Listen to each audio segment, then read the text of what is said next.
हे दोस्तों, how are you. स्वागत है आप सभी का आपके अपने चैनल फिजिक्स मेल में। दोस्तों, पिछले वीडियो में हमने देख लिया था डायमेंशन, सारे जो फिजिकल क्वांटिटीज है उनके डायमेंशंस हमने पढ़ लिए थे। अब इस आज के वीडियो में हम क्या पढ़ेंगे, हम पढ़ेंगे 4 टाइप्स ऑफ क्वांटिटीज जो डायमेंशन पे डिपेंडेंट है।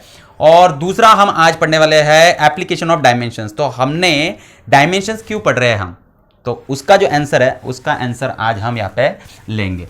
तो सबसे पहले स्टार्ट करते हैं 4 टाइप्स ऑफ क्वांटिटीज में। उसमें 4 टाइप्स है दोस्तों क्वांटिटीज की। पहला जो टाइप है वो है डायमेंशनल वेरिएबल्स। तो जो डायमेंशनल वेरिएबल्स होते हैं वो क्या होते हैं, तो सिंपली जो आपने पिछले वीडियो में देखे एरिया, वॉल्यूम, ये सारे जो है ना ये डायमेंशनल वेरिएबल्स हैं। यानी इनकी जो वैल्यू है वो ऐसे फिक्स नहीं है, कांस्टेंट नहीं है, तो ये वैरी करते रहती है। जैसे कि एरिया है, कभी 15 मीटर स्क्वायर आएगा, कभी 25 मीटर स्क्वायर आएगा, कभी 40 मीटर स्क्वायर आएगा, है ना। वॉल्यूम है वो भी अलग अलग आ सकता है, और इनको डायमेंशंस भी है। जैसे कि हमने कल देखा, एरिया के डायमेंशन L2 होता है, वॉल्यूम का L3 होता है। तो ये डायमेंशनल वेरिएबल्स हैं। दूसरा जो है वो है डायमेंशनल कॉन्स्टेंट्स। डायमेंशनल कॉन्स्टेंट्स, अब ये डायमेंशनल कॉन्स्टेंट्स क्या होते हैं, ये होते हैं कॉन्स्टेंट्स बट उनको डायमेंशंस होते हैं, इसलिए उसको बोलते हैं डायमेंशनल कॉन्स्टेंट्स। तो कॉन्स्टेंट्स है ये कॉन्स्टेंट्स। तो कॉन्स्टेंट कौन कौन से होंगे जिनको डायमेंशंस है ना। तो ये है speed of light, speed of light. तो स्पीड ऑफ लाइट हमें पता होता है कितना है, तो c = 3 × 10⁸ मीटर पर सेकंड। तो भाई ये तो कांस्टेंट है, इसके वैल्यू तो चेंज नहीं होती स्पीड ऑफ लाइट की। बट मीटर पर सेकंड, ये क्या दिख रहा है आपको, मीटर पर सेकंड, ये यूनिट है।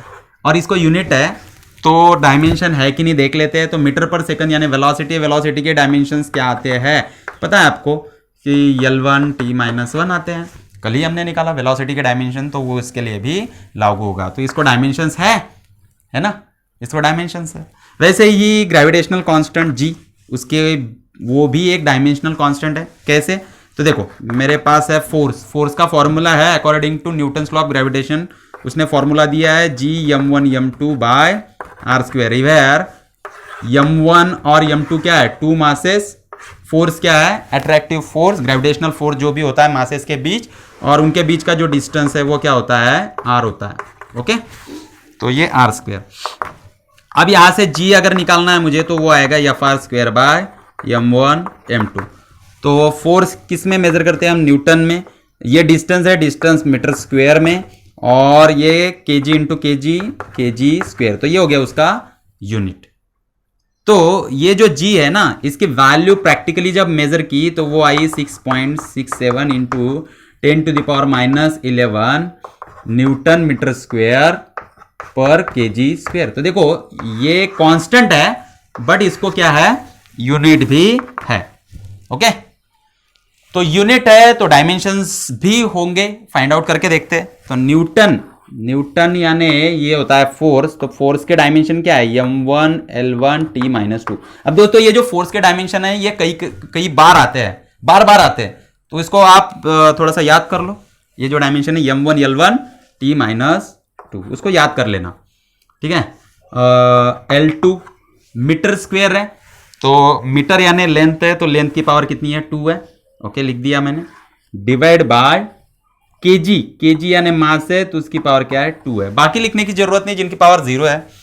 तो ग्रेविटेशनल कांस्टेंट के जो डायमेंशन आए वो क्या आए हैं, तो देखो यहां पे ये जो डायमेंशंस है ना, यहां पे जब आप मल्टीप्लिकेशन करोगे तो आप पहले MLT लिख देना। तो MLT जैसे सिंपल मल्टीप्लिकेशन होता है वैसा मल्टीप्लिकेशन यहां पे नहीं होता, ठीक है। डायमेंशन का मल्टीप्लिकेशन किस तरीके का होता है, तो आप इसको ऐसे मल्टीप्लाई नहीं करोगे जैसे कि आप ब्रैकेट सॉल्व करते वक्त मल्टीप्लाई करते थे। तो आप m1 × L2 कर दोगे, फिर L1 × L2 कर दोगे, ऐसे मल्टीप्लिकेशन यहां पे नहीं होगा। तो यहां पे किस तरीके का मल्टीप्लिकेशन होगा, तो तीनों चीजें जो मौजूद है उसको आप वहां पे लिख दोगे। अब बस उनकी जो पावर्स है ना वो लिखने में आप कॉन्सेंट्रेट करना। तो देखो यहाँ पे m की पावर 1 है, यहाँ पे m की पावर एब्सेंट है यानी 0 है, तो पावर्स बस ऐड होंगी। तो 1 प्लस यहाँ पे 0 है, आप ऐसे भी लिख सकते हो ना इसको m0 t0, क्योंकि वो एब्सेंट है। तो 1 + 0 1। मल्टीप्लीकेशन में है तो पावर विल गेट एडेड, और डिवाइडेशन में है तो power will gate subtracted. L1 + 2 L3 और t -2 + 0 -2। तो ये आगे इसके डायमेंशंस, नीचे M2। ओके, अब ये डिवाइडेशन है, यहां पे L और T एब्सेंट है, आप लिख सकते हो 0 0 उसकी जगह पे, कोई प्रॉब्लम नहीं है। ओके, अब ये पावर ऊपर जाएगी, ये इसे सब्ट्रैक्ट करेगी तो 1 - 2 क्या होगा, तो m की पावर देखो m LT मैंने लिख दिया, m की पावर क्या होगी 1 - 2 -1, L3 - 0 3 -2 -0 -2। तो ये आ गए ग्रेविटेशनल कांस्टेंट के डायमेंशंस। तो इसके पास डायमेंशंस भी है और ये क्या है, कांस्टेंट भी है। ठीक है, इसकी वैल्यू क्या है, ये कांस्टेंट भी है और इसके पास डायमेंशंस भी है। तो ये हो गया आपका सेकंड डायमेंशनल कांस्टेंट। जो थर्ड है दोस्तों वो क्या है, तो वो है अभी ये डायमेंशनल कांस्टेंट्स और वेरिएबल हो गया। अब डायमेंशनलेस कांस्टेंट, डायमेंशनलेस कांस्टेंट, और उसके बाद में आएगा डायमेंशनलेस वेरिएबल्स। तो डायमेंशनलेस कांस्टेंट कौन कौन से, यानी ऐसे कांस्टेंट जिनको डायमेंशन भी नहीं है और जिनको जो कांस्टेंट भी है। तो उसमें पहला आएगा आपका पाई की वैल्यू होती है 3.14। तो ये डायमेंशनलेस कांस्टेंट है, कांस्टेंट तो है साथ में डायमेंशंस भी नहीं है। वैसे ही यूलर्स नंबर E 2.71, ये जो है यूलर्स नंबर E, तो उसको भी डायमेंशन भी नहीं होती है और वो कांस्टेंट भी होता है। फोर्थ जो है वो है डायमेंशनलेस वेरिएबल्स। अब इसमें क्या क्या आएगा डायमेंशनलेस वेरिएबल्स में, तो देखो इसमें सबसे पहले मैं ले लेता हूं स्ट्रेन। तो देखो जो स्ट्रेन है ना, स्ट्रेन का फॉर्मूला क्या होता है, स्ट्रेन, तो जो स्टील वायर है उसमें अगर स्ट्रेन क्रिएट हो रहा है तो स्ट्रेन का जो फॉर्मूला है वो क्या है, change in length per unit original length. तो dl/l change in length per unit original length. अब चेंज इन लेंथ आप सबको पता है कितनी है, तो चेंज इन लेंथ मीटर में मेजर करते हैं तो इसका यूनिट आएगा मीटर, लेंथ का मीटर आएगा, तो मीटर मीटर कैंसल। तो जो स्ट्रेन है इसको एक्चुअल में यूनिट नहीं होता, तो ये यूनिट लेस है। अब यूनिट लेस है तो ये क्या है, डायमेंशन लेस भी है, क्योंकि ना ही मीटर प्रेजेंट है ना ही सेकंड प्रेजेंट है, कुछ भी प्रेजेंट नहीं है। तो ये हो गया तुम्हारा यूनिट लेस। ओके, तो ये यूनिट लेस है इसलिए ये डायमेंशनल वेरिएबल है। अब इसकी जगह पे अगर हमें और दूसरा एग्जांपल लेना है तो किसका ले सकते हैं, प्लेन एंगल का ले सकते हैं। तो प्लेन एंगल जिसका यूनिट रेडियन होता है, तो हमने जो साथ के साथ देखे थे बेसिक क्वांटिटीज, उसमें रेडियन कहीं पे नहीं था। तो m l t then k c, okay, ये सारे हमने देखे थे। जब डायमेंशंस लिखते हैं तो किस तरीके से लिखते हैं, तो 7 लेटर्स हमने यहाँ पे लिखे थे, उसमें रेडियन कहीं पे नहीं था। ओके, क्योंकि ये सप्लीमेंट्री यूनिट है। तो एक्चुअल में रेडियन क्यों नहीं है, क्योंकि ये बस प्योर नंबर है। प्लेन एंगल का फॉर्मूला क्या है, आर्क अपॉन रेडियस। अब आर्क को आप किस में मेजर करोगे, मीटर में, रेडियस को भी किस में मेजर करोगे, मीटर में, तो मीटर मीटर कट हो गया। तो एक्चुअल में यहाँ पे मीटर हो या तो फिर सेकंड हो, ऐसा कोई भी यूनिट मौजूद नहीं है, और यूनिट नहीं है इसीलिए इसको डायमेंशन भी नहीं है। तो ये हो गया डायमेंशनलेस वेरिएबल। तो ये चारों क्वांटिटी यहां पे हमारी खत्म हो गई। ठीक है, आ गया समझ में। तो चलो अब चलते हैं एप्लीकेशंस ऑफ डायमेंशंस पे। एप्लीकेशंस ऑफ डायमेंशन, तो मैं इसको रफ कर लेता हूं।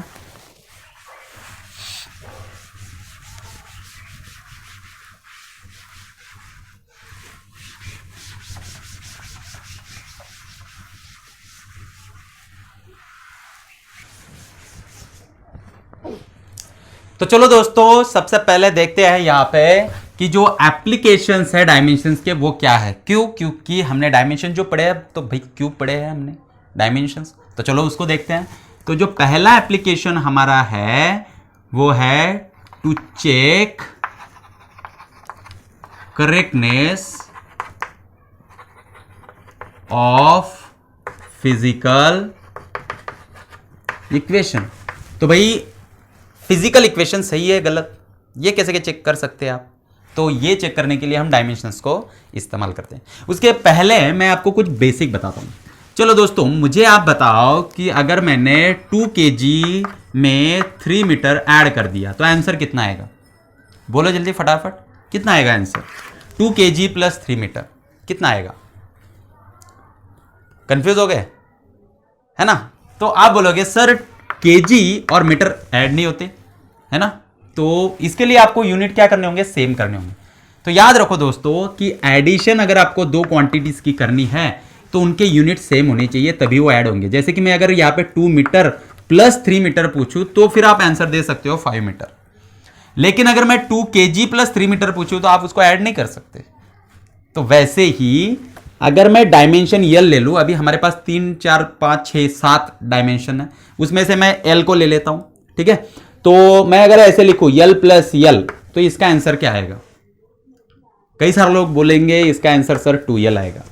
तो नहीं दोस्तों, इसका आंसर यल ही आएगा, क्योंकि यल एक यूनिट है, यल एक यूनिट है, उसका डायमेंशन है। ओके, तो जैसे कि मीटर प्लस मीटर, आप बोलोगे कि मीटर प्लस मीटर ये 2 मीटर आएगा सर। लेकिन दोस्तों देखो यहाँ पे ये जो 2 है ना, ये मैग्नीट्यूड है, लेकिन हम यहाँ पे सिर्फ डायमेंशंस की बात कर रहे हैं। आई बात समझ में? हम सिर्फ और सिर्फ डायमेंशंस की बात कर रहे हैं। तो जब यूनिट की बात करेंगे तो मीटर प्लस मीटर, ये मीटर ही आने वाला है, तो ये मैग्नीट्यूड हमारे कोई काम का नहीं है। जब हम मैग्नीट्यूड के बारे में बात करेंगे तभी ये 2 मीटर आएगा। तो मैं अगर ऐसे पूछता हूं 1 मीटर प्लस 1 मीटर तो ये 2 मीटर आएगा, बट 2 जो है ना वो मैग्नीट्यूड है। और हम जब डायमेंशन की पढ़ाई कर रहे हैं तो मैग्नीट्यूड जो है उसको हमने देखा ही नहीं है, हम सिर्फ डायमेंशन देख रहे हैं, उसकी वैल्यू थोड़ी ना देख रहे हैं। ओके, तो यहां पे देखो जब मीटर प्लस मीटर आएगा तो ये मीटर ही रहेगा, तो डायमेंशन यल प्लस यल का आंसर आता है यल। वैसे ही अगर मैं यल माइनस यल कर दूं तो क्या ये 0 आएगा? नहीं। देखो यल माइनस यल अगर मैं कर दूं तो मीटर माइनस मीटर ये भी क्या आएगा? अरे भाई मीटर ही आएगा, ये 0 नहीं आएगा। वैसे ही यल माइनस यल का आंसर भी यल ही आएगा, ये 0 नहीं आएगा। तो मीटर से मीटर, यानी अभी ये कुछ भी हो सकता है, ये डायमेंशन से मीटर से मीटर माइनस किया तो आंसर मीटर में ही आएगा ना, कि केजी में आएगा? नहीं, आंसर मीटर में ही आएगा, तो इसलिए आंसर है। तो ये जो चीजें हैं ये आपको याद रखनी है, ये जो 2 चीजें ना ये याद रखनी है आपको। और इसी पे बेस्ड अब हम देखेंगे कि how to check whether the physical equation is correct or not. So let us check. Okay, we will take one example. So we have the equation here, v is equals to u plus at, which is the first kinematical equation. Now we have to check whether this equation is correct or not. So how to check it? Now take LHS first. तो LHS is velocity, final velocity.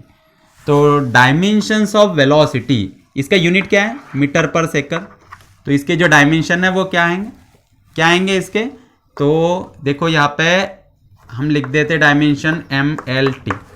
इसका metre पर second अगर आपको unit पता है तो आप dimension आसानी से लिख सकते हो। देखो ये मास है, मास यहाँ पे एब्सेंट है इसलिए इसकी पावर आएगी 0। ये लेंथ है, लेंथ यानी मीटर में मेजर करते हैं हम, उसकी पावर यहाँ पे 1 है तो इसलिए उसकी पावर आएगी यहाँ पे 1। टाइम यहाँ पे प्रेजेंट है, यस सेकंड प्रेजेंट है, उसकी पावर 1 है, लेकिन ये डिवाइडेशन में ऊपर आएगा तो -1। तो ये हो गए उसके डायमेंशन। किसके है ये? वेलोसिटी v के डायमेंशन से। अब लेफ्ट हैंड तो चेक हो गई, अब राइट हैंड ले लो। अब राइट हैंड में एडिशन है दोस्तों, तो जहां पे एडिशन है वहां पे आपको, जैसे मैंने अभी बताया कि इसके डायमेंशन जो होंगे वही इसके डायमेंशन होने चाहिए, तभी ये ऐड होंगे। अगर ऐसा नहीं है तो वो ऐड ही नहीं होंगे। इसलिए अभी इसी को हम बोलते हैं प्रिंसिपल ऑफ होमोजेनिटी, ठीक है? तो ये होना चाहिए। तो इसका मतलब ये है कि ये एडिशन में, इसका मतलब क्या है कि इसका और इसका डायमेंशन दोनों का सेम है, जो कि इक्वल होना चाहिए LHS के। तो मैं यहाँ पे u के डायमेंशन लिखता हूं, तो u भी एक वेलोसिटी है और वेलोसिटी के डायमेंशन हमने अभी निकाले, तो यही उसके डायमेंशन भी रहेंगे। उसके बाद में ये जो 80 है उसके भी डायमेंशन इतने ही आने चाहिए, ये दोनों के जो डायमेंशन है वही आने चाहिए, तभी ये करेक्ट है। ओके, क्योंकि ये एडिशन में, तो ये एडिशन में इसका मतलब ये प्लस ये तीनों के जो एडिशन, तीनों का जो डायमेंशन है वो सेम ही होना चाहिए। तो 80 के डायमेंशन निकालते हैं। यहाँ पे ए क्या है दोस्तों? एक्सेलरेशन है, एक्सेलरेशन का यूनिट आपको पता है मीटर पर सेकंड स्क्वायर होता है, तो अगर आपको ये यूनिट पता है तो आप डायमेंशन निकाल सकते हो। वैसे हमने पिछले वीडियो में निकाला हुआ है, वहां पे जाके देख लो। तो ये आया हमारा, देखो एक्सेलरेशन क्या होगा, एक्सेलरेशन का आता है mlt। तो एक्सेलरेशन में देखो, ये पहले एक्सेलरेशन के लिखेंगे फिर लिखेंगे टाइम के, तो ये भी आएगा mlt। ओके, चलो पहले एक्सेलरेशन के लिखते हैं। इसका यूनिट मीटर पर सेकंड स्क्वायर है। मीटर, मीटर यानी लेंथ, लेंथ प्रेजेंट है उसकी पावर 1 है, लिख दिया। केजी एब्सेंट है उसकी पावर, मास की पावर 0 हो जाएगी। टाइम प्रेजेंट है उसकी पावर 2 है, लेकिन ये डिनोमिनेटर में ऊपर जाएगी तो -2 हो जाएगी। तो ये है एक्सेलरेशन के डायमेंशन।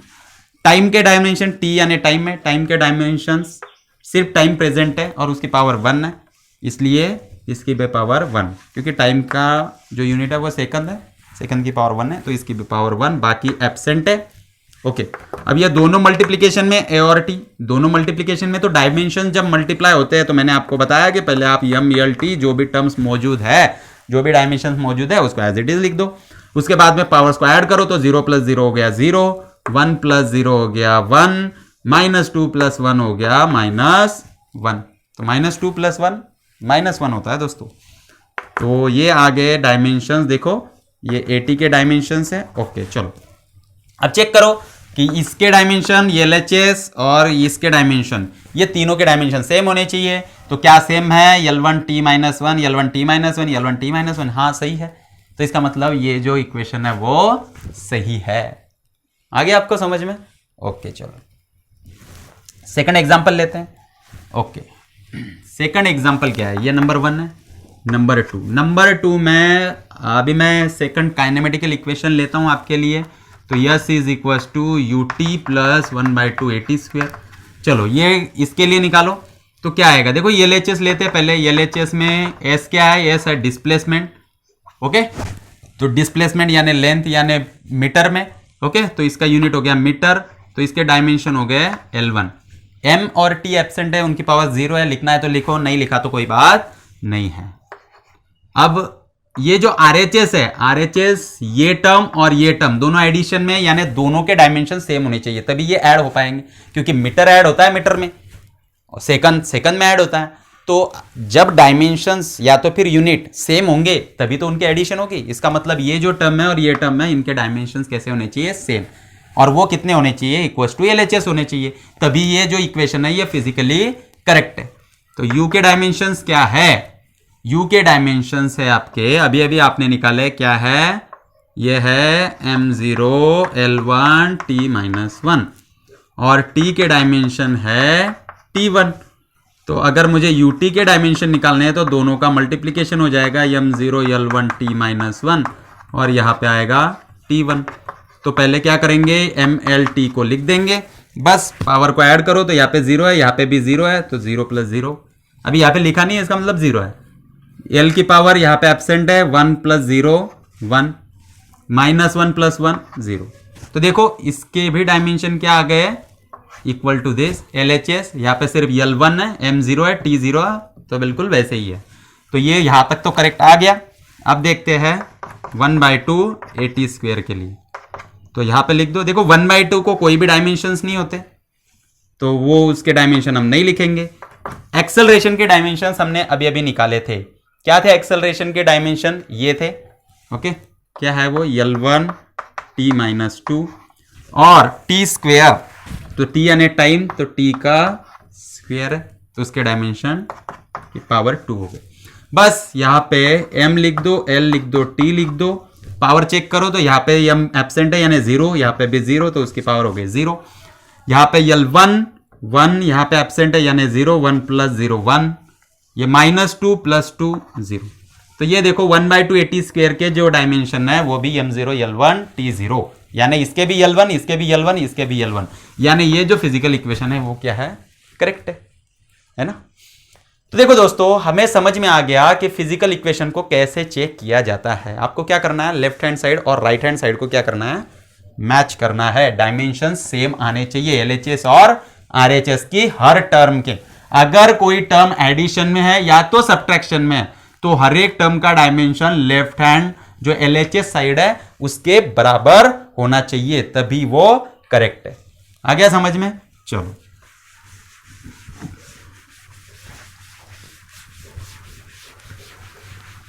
तो मुझे लगता है आपको दोस्तों यहां पे ये समझ में आ चुका है। तो अभी मैं कुछ अलग टाइप के एग्जांपल्स यहां पे लेने जा रहा हूं, ठीक है?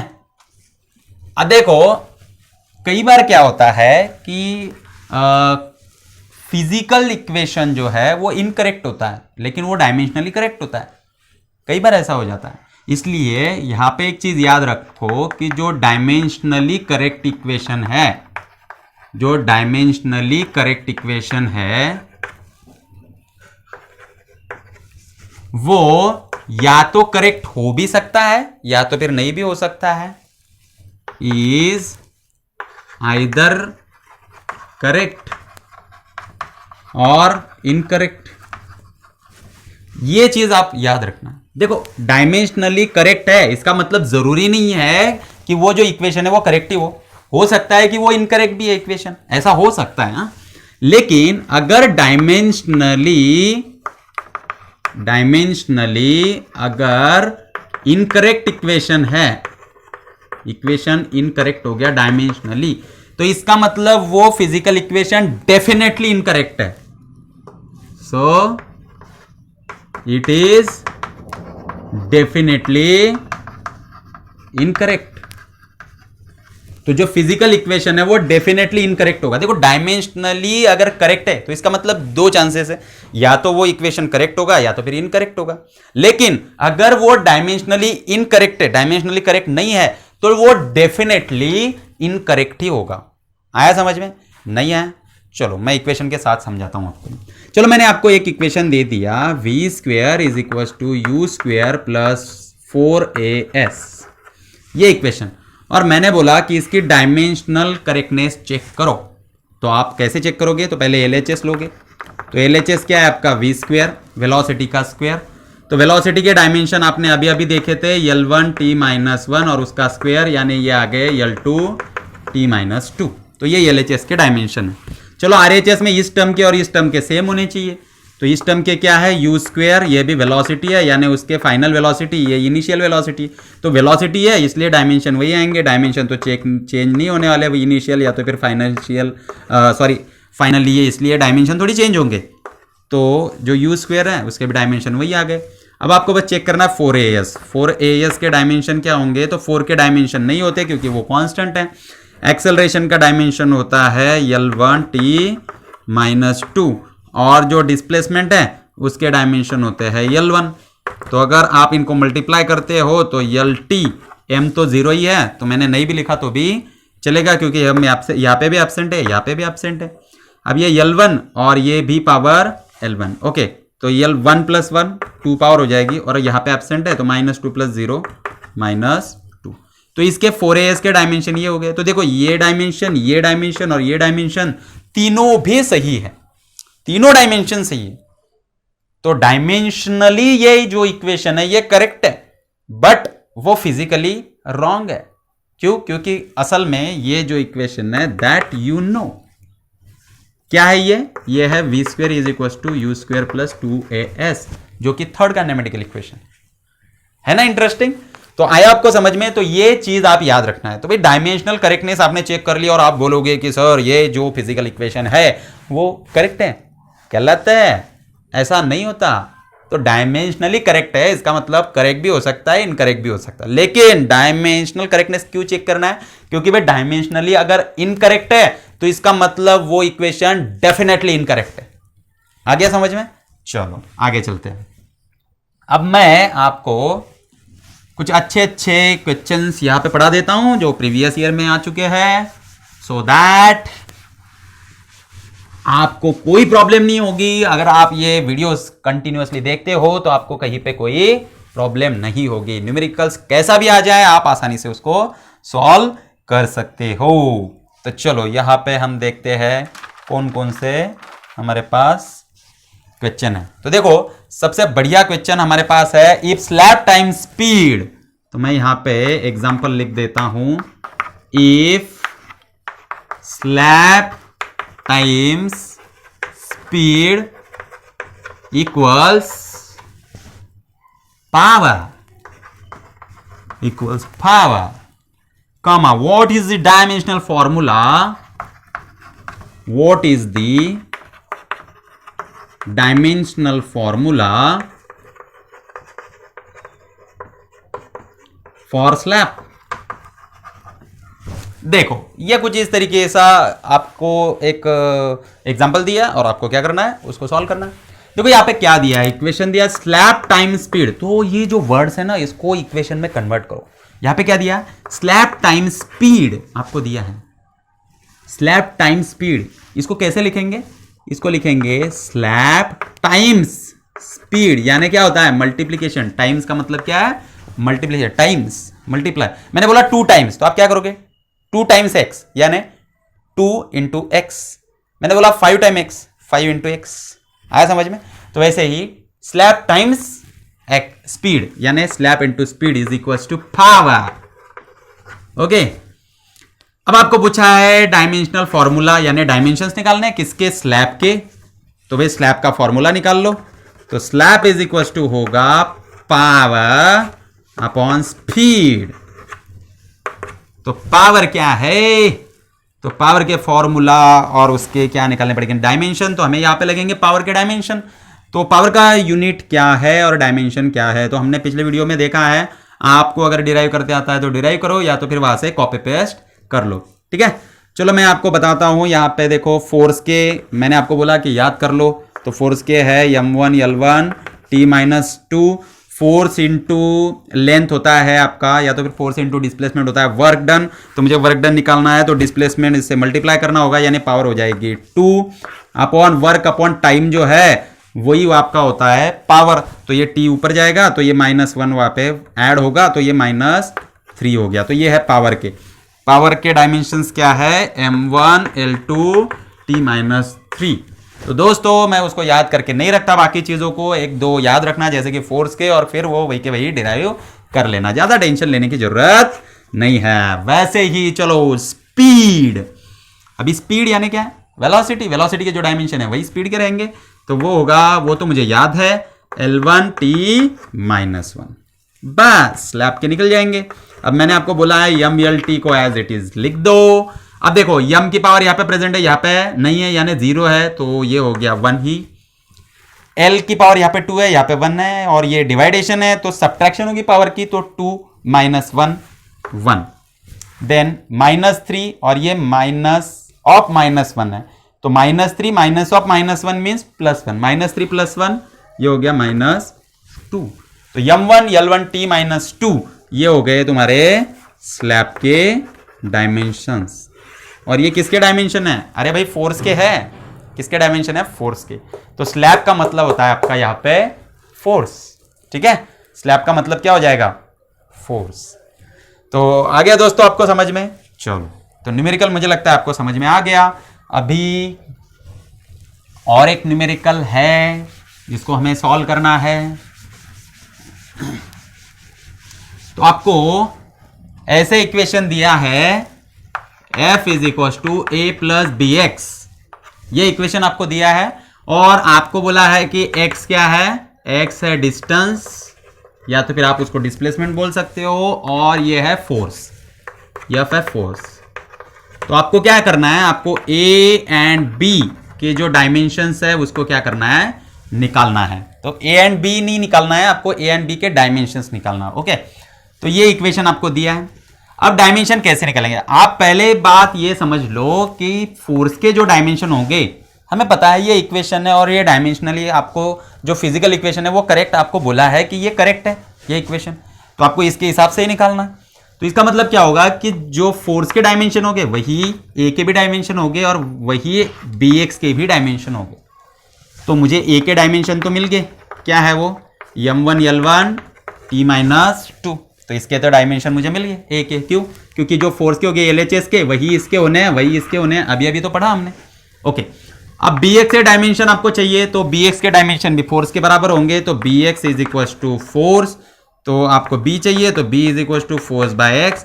तो भाई डायमेंशंस लिखना है, ये तो फॉर्मूला हो गया, आप डायमेंशन लिखो। तो फोर्स के डायमेंशन है m1 L1 t minus 2 upon x, यानी आपको क्या बोला है, डिस्टेंस बोला है, तो डिस्टेंस के L1, तो ये एज इट इज लिख दो MLT, और उसकी पावर देखो यहाँ पे m एब्सेंट है यानी 0, 1 minus 0 1, 1 minus 1 0, minus 2 minus 0 minus 2, तो ये आ गए आपके b के डायमेंशंस।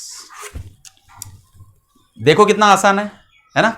तो ऐसे आप कोई भी निकाल सकते हो। चलो अभी आपको बताता हूं, एक क्वेश्चन बार बार आया है, 3-4 बार आ चुका है, JEE में भी आ चुका है, नीट में भी आ चुका है। चलो मैं आपको वो क्वेश्चन दे देता हूं। आपको दिया है p plus a by v square into b minus v, या तो फिर v माइनस बी है शायद, v minus b is equal to nRT। ये वंडरवॉल्स इक्वेशन है जिसको हम आइडियल गैस इक्वेशन भी बोलते हैं। आपको कई ये समझ में आएगा या तो फिर नहीं भी आएगा, समझ में आता है तो अच्छी बात है। तो ये जो इक्वेशन है, अगर नहीं भी आया तो कोई प्रॉब्लम नहीं है। ये जो इक्वेशन है आपको दिया है और आपको बोला है कि what are the dimensions of a and b, इनके जो डायमेंशंस है उसको निकालो। और आपको बोला गया है कि ये जो P है वो क्या है, ये प्रेशर है, और V जो है ना ये वॉल्यूम है, ये आपको बोला गया। तो चलो सॉल्व करते हैं। देखो अब ये जो क्वांटिटी है ना ये V माइनस बी है। अब मैंने आपको बोला कि मीटर में से मीटर ही माइनस होगा ना, मीटर में से केजी तो माइनस होगा नहीं, तो इसका मतलब यहां पे भी वॉल्यूम में से वॉल्यूम ही माइनस होगा। तो जो डायमेंशन वॉल्यूम के होंगे वही बी के भी होंगे, तो बी के डायमेंशन तो मुझे मिल गए। वो क्या है, जो वॉल्यूम के है, और ये वॉल्यूम के कितने होते हैं, L³ डायमेंशन होते हैं भाई। तो ये L³ मिल गया हमें, बी मिल गया। अब आपको ए निकालना है, तो a बाय वी स्क्वायर इस टर्म के डायमेंशन कितने होंगे, तो ये किस में ऐड हो रही है, इसमें, तो इसके जो डायमेंशन है वो प्रेशर के जो होंगे वही होना है ना, क्योंकि प्रेशर का, अगर प्रेशर का जो यूनिट है वो न्यूटन पर मीटर स्क्वायर या तो फिर पास्कल है, तो इसका यूनिट अगर पास्कल है तो इसका भी पास्कल होना चाहिए, तभी तो ऐड होगा। ठीक है, तो इसका मतलब a बाय वी स्क्वायर के जो डायमेंशन है वही आपके प्रेशर के डायमेंशन है। लेकिन प्रेशर के डायमेंशन, यहाँ पे a के डायमेंशन क्या आएंगे, फिर प्रेशर इंटू वी स्क्वायर।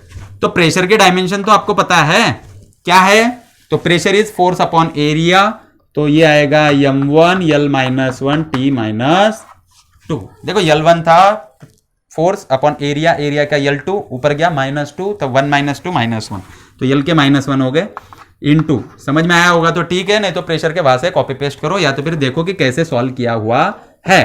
अब ये है वॉल्यूम, वॉल्यूम के होते हैं L³ और उसका स्क्वायर हो गया, तो ये आया m1 L minus 1 T minus 2 into L³, L³ cube की पावर, पावर की पावर है तो power will get multiplied, so L to the power 6। So our final answer is m1, देखो MLT को एज इट इज लिख दिया, यहां पे m1 है, यहां पे m की पावर एब्सेंट है तो 0, तो 1 प्लस 0 1 माइनस 1 प्लस 6, ये हो गया 5, -1 प्लस 6 5, -2 प्लस 0 -2, तो ये हो गए ए के डायमेंशंस। तो इस तरीके से हमने बहुत बढ़िया बढ़िया जो एग्जांपल्स थे उसको सॉल्व कर लिया। Hope you like this. तो आप इसको ट्राई करो, घर पे अच्छे तरीके से ट्राई करो, और फिर उसके बाद में हम क्या करेंगे, आगे की जो ये है इसके एप्लीकेशंस है उसको पढ़ेंगे। तो आज के लिए बस इतना ही। Thank you very much.